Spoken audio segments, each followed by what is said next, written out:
Eu quero pregar nesta manhã, Deus me permitindo, sobre as bênçãos de Abraão. As bênçãos de Abraão, Gênesis 12, dos versos 1 a 5. Por favor, nos coloquemos em pé para a leitura da palavra de Deus. Antes de fazer essa leitura, quantos de vocês gostariam de receber as bênçãos de Abraão? Eu gostaria. Vamos falar sobre essas bênçãos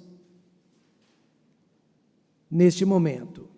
Ora, o Senhor disse a Abrão: sai-te da tua terra, da tua parentela e da casa de teu pai, para a terra que eu te mostrarei. E far-te-ei uma grande nação, e abençoar-te-ei, e engrandecerei o teu nome, e tu serás uma bênção. E abençoarei os que te abençoarem, e amaldiçoarei os que te amaldiçoarem. E em ti serão benditas todas as famílias da terra. Assim partiu Abrão, como o Senhor lhe tinha dito, e foi Ló com ele.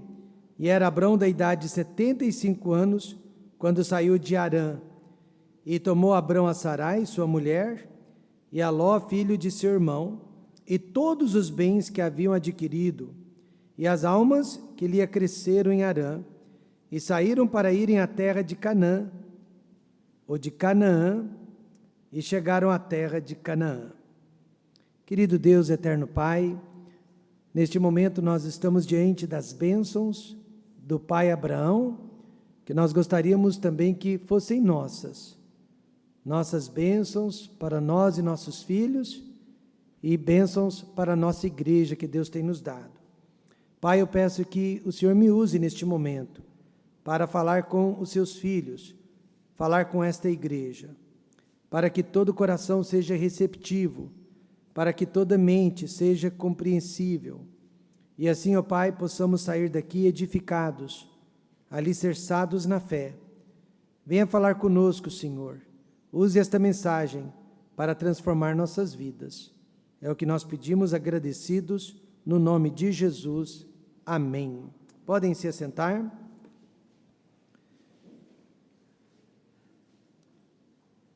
Quem aqui não deseja ser abençoado, não é verdade? Mas, para sermos abençoados, nós também precisamos ser uma bênção. Para sermos abençoados, você e eu precisamos ser uma bênção para Deus e também para as pessoas que estão ao nosso redor. Deus disse claramente para Abraão: e abençoar-te-ei e engrandecerei o teu nome. Ponto e vírgula. E tu serás uma bênção. Não basta apenas desejar ser abençoado, mas tu também serás uma bênção. Até aqui, o nome dele era Abrão. Abrão, que significa pai exaltado. Ele não poderia ter tido um nome mais egocêntrico do que este, pai exaltado. Ele não poderia ter um nome mais centrado em si mesmo do que este, pai exaltado. E Deus então resolveu mudar o nome de Abrão, pai exaltado, para Abraão, que significa pai de muitas nações. Amém, irmãos? Nada de pai exaltado, mas pai de muitas pessoas. Deus sempre mudou o nome das pessoas para mostrar uma transformação na vida daquelas pessoas, mas também para mostrar a autoridade de Deus sobre a vida daquelas pessoas. Por isso Deus mudou o nome do pai exaltado para o pai de muitas nações, para nos mostrar que Abraão não era mais o mesmo, ele não viveria mais para si mesmo, mas a partir daquele encontro com Deus, ele seria uma bênção para muitas pessoas. No dia da nossa salvação, e quantos aqui são salvos e têm certeza? No dia da nossa salvação, Deus também mudou o nosso nome. Deus também nos deu um novo nome. Porém, só vamos conhecê-lo quando estivermos na eternidade, quando estivermos no céu. Isaías 65, versículo 15. Apocalipse 2, verso 17. Ensinam que um dia nós receberemos um novo nome. Uma pedrinha branca no céu receberei, o nome que está nela ainda eu não sei, mas quando eu lá chegar, eu hei de saber do meu novo nome. Fazendo administração de empresas, eu descobri que pessoas compram benefícios. Pessoas não compram produtos, pessoas compram benefícios. Em outras palavras, elas querem saber o que eu vou ganhar com isso. Qual será a minha recompensa com isso? Por essa mesma razão, pessoas compram benefícios. As igrejas marqueteiras, que vivem do marketing, do modismo, da propaganda, e as igrejas mercantilistas estão sempre cheias. Para elas não há recessão, pois elas estão prometendo justamente o que as pessoas mais desejam receber durante esta vida: saúde física, prosperidade financeira, sucesso na vida amorosa e, por que não, a derrota ou a destruição dos nossos inimigos. Esses são os benefícios que têm atraído milhares, se não milhões de pessoas hoje a determinadas igrejas. Mas não nos enganemos, assim também pessoas não virão para a nossa igreja, para o Templo Batista Maranata, a menos que elas também recebam alguma coisa em troca, algum benefício em troca, que as convença a permanecer conosco. Não há nada de errado em desejar as bênçãos de Deus. Eu não só as desejo, eu preciso delas, amém, irmãos? Errado é como prometemos essas bênçãos para as pessoas. Deus promete sim as bênçãos de Abraão para os filhos de Abraão. Dentre elas, veja bem, Deus promete proteção. Quantos aqui precisam de proteção? Ontem eu precisei de muita proteção, pois eu voltei de São Paulo, cansado, fadigado, cochilando o tempo todo, enquanto o irmão Geraldo dirigiu o carro para mim, é claro. Outra bênção é provisão. Quantos precisam que Deus providencie, que Deus supra as suas necessidades? Outra bênção é a presença de Deus. Quantos precisam da presença de Deus na sua vida, na vida de sua família? E certamente nós precisamos do poder de Deus, amém, irmãos? Então, essas são as bênçãos de Abraão: proteção, provisão, presença, poder de Deus em nossas vidas. Mas o que poucas pessoas entendem é que há condições impostas por Deus mesmo para que recebamos essas bênçãos. A salvação é de graça, a salvação não é por mérito, a salvação é através da fé, mas as bênçãos de Deus são resultados da nossa vida com Deus, do nosso relacionamento com Deus, e há condições impostas para que recebamos as bênçãos de Abraão. Vamos ver nesta manhã. Primeira condição é a nossa submissão à vontade de Deus. É a inclusão e até a exclusão que fazemos de certas pessoas e lugares. E, por que não, nossa determinação em seguir a Deus. Primeiro de tudo, irmãos, Deus impõe submissão à vontade dEle. Ora, o Senhor disse a Abraão: sai-te. O Senhor disse, o Senhor pediu, ou o Senhor mandou, não importa. O importante é que Abraão obedeceu. E você percebe que obediência sempre foi e sempre será o primeiro requisito, o primeiro passo para que sejamos abençoados. 1 Samuel 15, verso 22 nos ensina: tem porventura o Senhor tanto prazer em holocaustos e sacrifícios, como em que se obedeça à palavra do Senhor? Eis que o obedecer é melhor do que o sacrificar.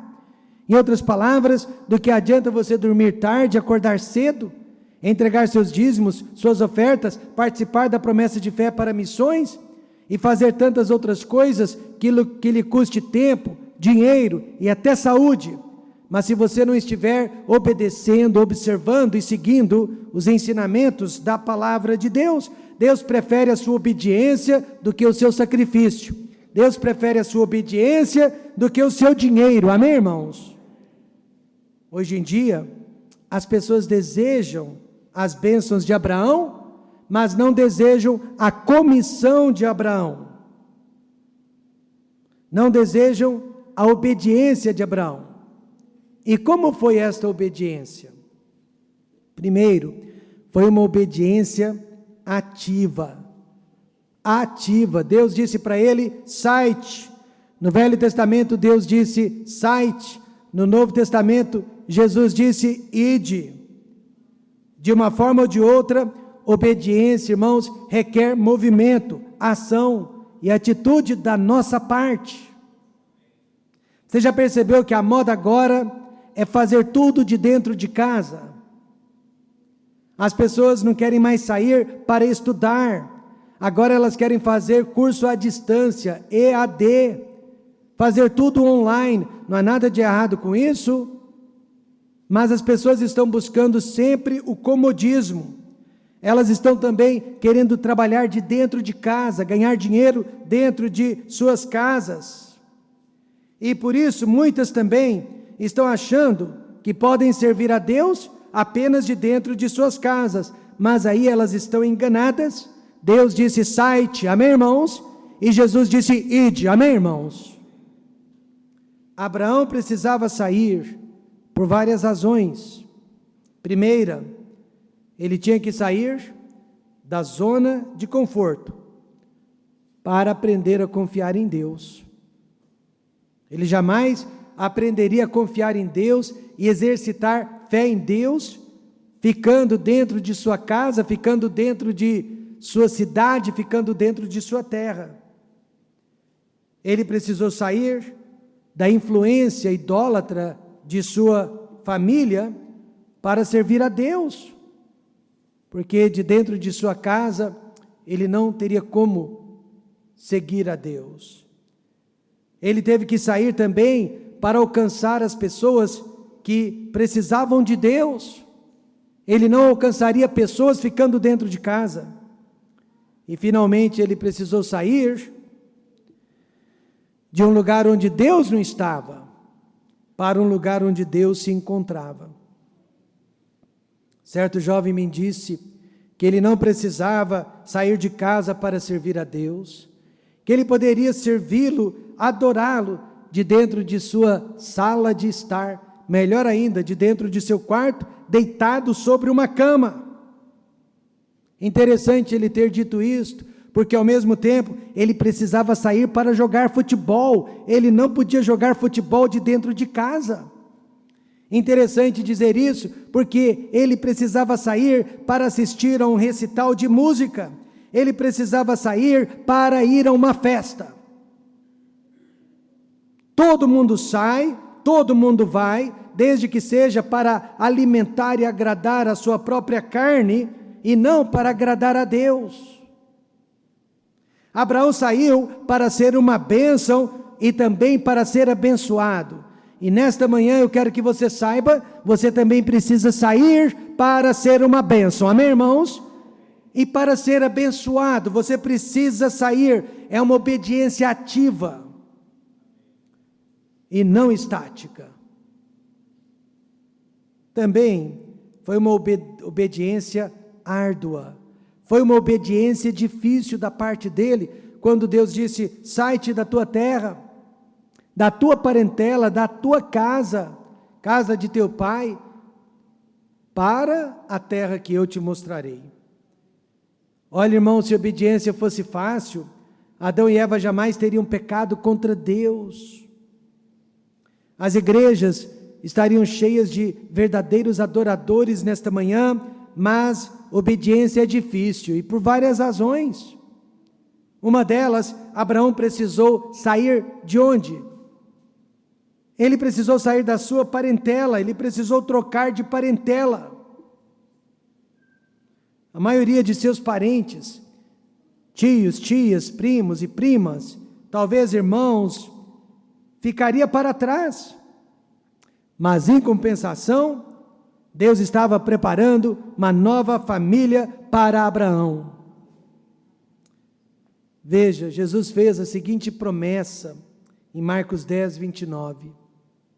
Em verdade vos digo, que ninguém há que tenha deixado casa ou irmãos, ou irmãs, ou pai ou mãe, ou mulher ou filhos, ou campos, por amor de mim e do Evangelho, que não receba 100 vezes tanto já neste tempo, em casas, irmãos, irmãs e filhos e campos, com perseguições e no século futuro a vida eterna.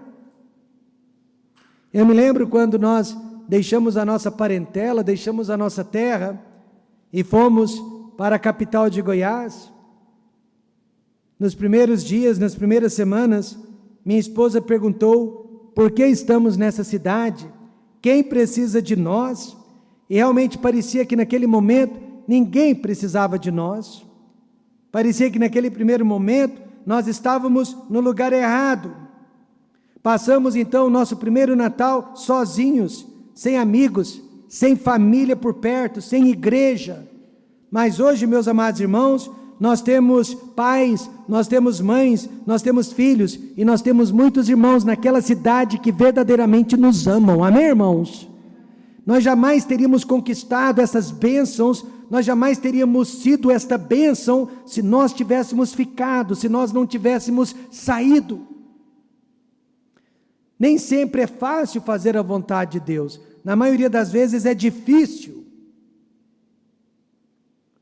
Abraão também precisou dar um passo de fé, ele deu um passo no escuro, ele saiu, meus irmãos, sem saber para onde ia, confiando somente, na palavra de Deus que lhe disse, para a terra que eu lhe mostrarei, mas que ainda não havia sido mostrada.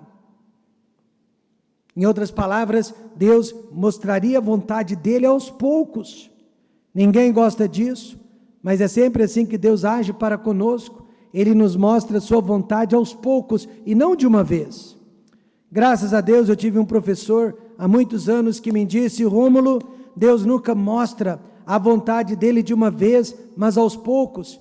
Assim como o farol de um carro vai iluminando o nosso caminho, não de uma vez, mas conforme nós vamos andando, Deus também vai mostrando para nós a vontade dele, dia após dia. Amém, irmãos?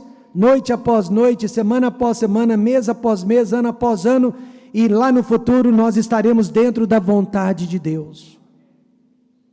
Por isso é tão importante fazer a vontade de Deus que conhecemos hoje.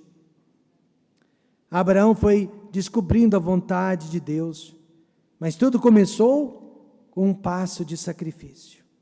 Podemos afirmar nesta manhã que o primeiro passo para sermos abençoados é uma vida de submissão ao nosso Deus. É uma vida de obediência ao nosso Deus. Mas, em segundo lugar, inclusão e exclusão de certas pessoas e lugares também. Quando Deus disse para Abraão: e far-te-ei uma grande nação, e abençoar-te-ei e engrandecerei o teu nome, e tu serás uma bênção. Deus estava dizendo: você não é uma bênção onde se encontra. Você não está com as pessoas certas.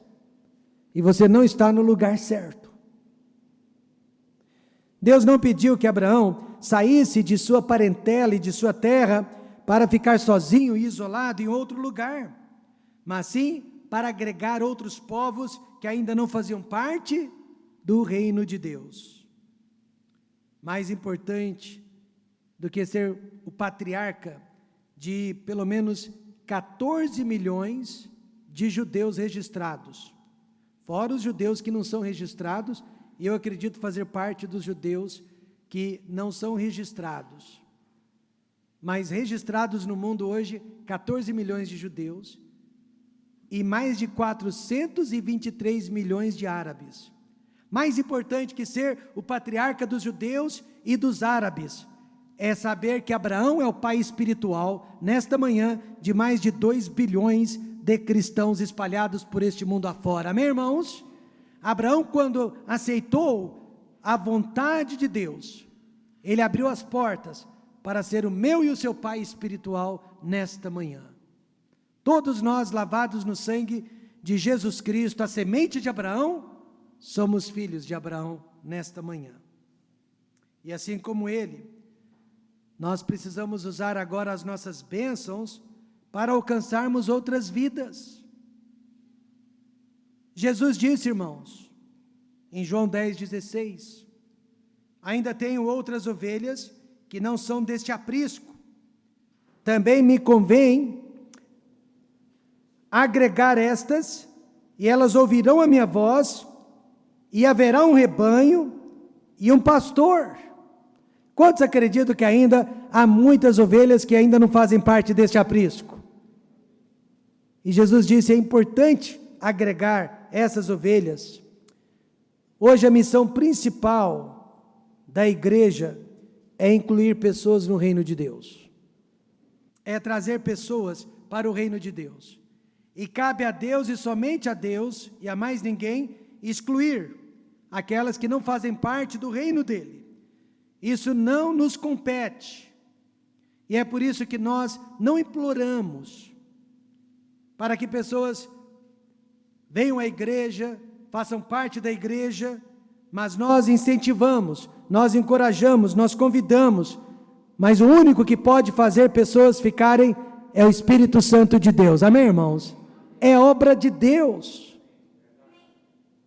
A bênção de Abraão nos ensina que Deus não nos abençoa para o nosso bel prazer, mas que Deus nos abençoa para que possamos abençoar outras pessoas e glorificá-lo. Ricardo foi um jovem que apareceu em nossa igreja, quando ele estava passando por um processo judicial, porque ele havia cometido um crime, e ele provavelmente seria preso, encarcerado. Mas, como ele se converteu a Jesus Cristo, passou a participar da igreja, o juiz levou aquela conversão em consideração, e ao invés de prendê-lo, deu para ele penas mais suaves, que ele poderia cumprir fora mesmo da cadeia. Com o passar dos anos, ele foi discipulado, ele foi batizado, ele foi visitado diversas vezes. Mas com o passar dos anos, ele também ficou rico, livre daquela sentença judicial e rico. E exatamente quando ele ficou rico, ele se esqueceu da igreja que cuidou das suas feridas e que o apoiou nas horas mais difíceis. E facilmente ele retornou para o mundo de onde viera.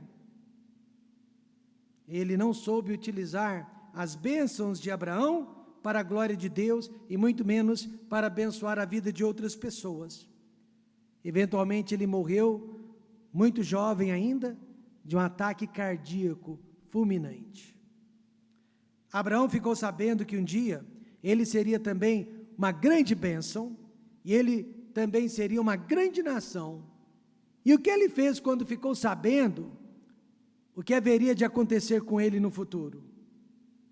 Imediatamente, no versículo 8, ele levantou um altar. Ele construiu um altar ao Senhor e naquele altar ele invocou o nome de quem? Do Senhor. Agora, o que o altar simboliza, irmãos? O altar na minha vida e na sua vida simboliza, primeiro, devoção. Devoção. É verdade que nós amamos o nosso cônjuge e nós amamos os nossos filhos, mas nós somos devotos ao Senhor Jesus Cristo. Em segundo lugar, fidelidade. É verdade que nós somos fiéis à nossa esposa, ao esposo, aos nossos filhos, ao nosso patrão, mas em primeiro lugar nós somos fiéis a Deus. Amém, irmãos? O altar também simboliza submissão. nós queremos agradar ao cônjuge, nós queremos agradar aos filhos, nós queremos agradar ao patrão, nós queremos agradar ao governo, mas importa mais obedecer a Deus do que aos homens, amém, irmãos? O altar também simboliza adoração. Nós amamos uns aos outros, mas nós adoramos apenas a Deus. E finalmente o altar simboliza gratidão. Quando Deus disse, far-te-ei uma grande nação, Ele construiu aquele altar para dizer, obrigado, Senhor. E nós já temos um altar, se encontra aqui na frente da nossa igreja. Este altar também foi construído para que através dele demonstrássemos devoção, fidelidade, submissão, adoração e gratidão ao nosso Deus. Mas finalmente, irmãos, o altar também significa exclusividade. Só Deus é Deus em nossas vidas. Amém? Só Deus é Senhor em nossas vidas. Invocou ali o nome de quem? Do Senhor. Não invocou o nome de um político, não invocou o nome de um médico, não invocou o nome de um ser humano, mas invocou o nome do Senhor. Através de Abraão, Deus realmente conseguiu separar o mundo entre as pessoas que pertencem a Deus e as pessoas que não pertencem a Deus. Ele conseguiu separar os homens entre os que servem a Deus e os que não servem a Deus. Queremos as bênçãos de Abraão, mas não queremos a comissão de Abraão. Meus amados, não é só receber, mas principalmente doar. Então, quais são as condições impostas para que recebamos as bênçãos de Abraão? Submissão à vontade de Deus, inclusão e exclusão de certas pessoas e lugares. E por último, determinação diante dos obstáculos. E eu acho que é aqui onde nós mais falhamos, é aqui onde nós mais tropeçamos. Deus apareceu para Abraão e disse, e abençoarei os que te abençoarem, e amaldiçoarei os que te amaldiçoarem. Em ti serão benditas todas as famílias da terra. Como que todas as famílias são abençoadas em Abraão? Através de Jesus Cristo, amém, irmãos? Através de Jesus Cristo, todas as famílias do mundo seriam abençoadas. Mas Deus adiantou para Abraão que não seria fácil, o caminho estaria cheio de obstáculos, haveria inimigos e situações que estariam dificultando a sua obediência a Deus. No entanto, Deus já sabia que Abraão seria uma pessoa determinada. Não importa quais obstáculos, não importa quais situações, eu decidi, estou seguindo a Jesus Cristo e deste caminho não desisto. Aliás, Deus também já sabe nesta manhã dentre nós, quais são aqueles que estão começando, quais são aqueles que vão terminar a jornada cristã que foi iniciada. Deus sabe o que leva para nos fazer desistir do nosso compromisso para com Ele. Veja o que Deus disse a respeito de Abraão, em Gênesis 18, 19. Deus sabia, porque eu o tenho conhecido, e sei que Ele há de ordenar a seus filhos, e a sua casa depois dele, para que guardem o caminho do Senhor, para agir com justiça e juízo, para que o Senhor faça vir sobre Abraão o que acerca dele tem falado. Deus prometeu todas essas bênçãos, poder, presença, provisão, poder, porque Deus sabia que podia contar com a fidelidade de Abraão. Deus o conhecia de antemão, e Deus também nos conhece de antemão. Através da sua onisciência, Deus sabe o que Ele poderia dizer a respeito de cada um de nós. Primeiro, Deus disse que Abraão seria uma fonte de bênçãos, e abençoarei os que te abençoarem. Muitos seriam abençoados por causa deste homem chamado Abraão. E a ideia de abençoar aqui, irmãos, é muito interessante. significa ajoelhar-se perante alguém. Como você e eu nos ajoelhamos perante Deus, ou às vezes até perante uma realeza. Agora, isso não significa que Deus se ajoelha perante qualquer um de nós, ou que Deus se ajoelhou perante Abraão, não. Mas significa que Deus honrou Abraão, reverenciou Abraão. E Deus está prometendo nos honrar também e nos reverenciar também, desde que sejamos pessoas com quem Ele possa contar. Nesta manhã Deus pode contar com você, Deus pode contar com a sua vida, Deus pode contar com a sua fidelidade, com a sua lealdade, com a sua gratidão, com a sua devoção. Porque se Ele pode contar, você também pode contar com a honra de Deus, com a reverência de Deus. Todos que amassem Abraão e a descendência de Abraão, que são os judeus, seriam abençoados por Deus, seriam honrados por Deus. No dia 14 de maio de 1948, renasceu, quase 2000 anos depois, o Estado de Israel. Renasceu como num dia, através da liderança de um brasileiro, chamado Oswaldo Aranha. Oswaldo Aranha era diplomata, representante do Brasil na ONU, e através da liderança daquele homem, todos os países se reuniram e foram obrigados a lançar seus votos. E no único dia, renasceu oficialmente o Estado de Israel, quase 2000 anos depois que o povo judeu havia sido espalhado por todos os cantos da terra.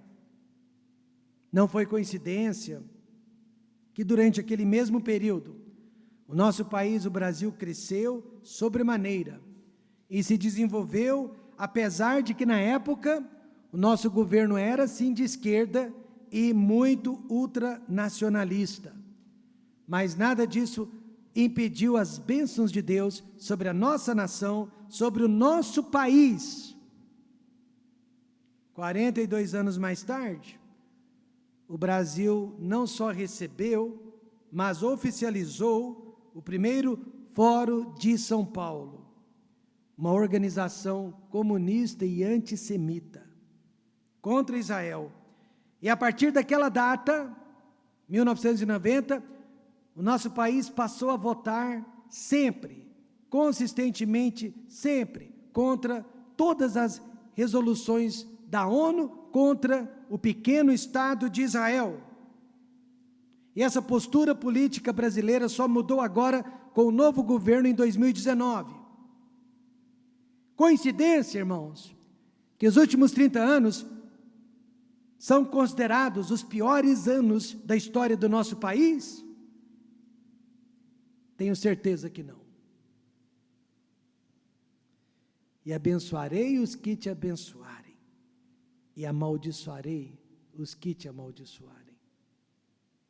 Por isso Abraão também seria uma fonte de maldição. Agora, deixe-me explicar como que funciona a maldição de Deus.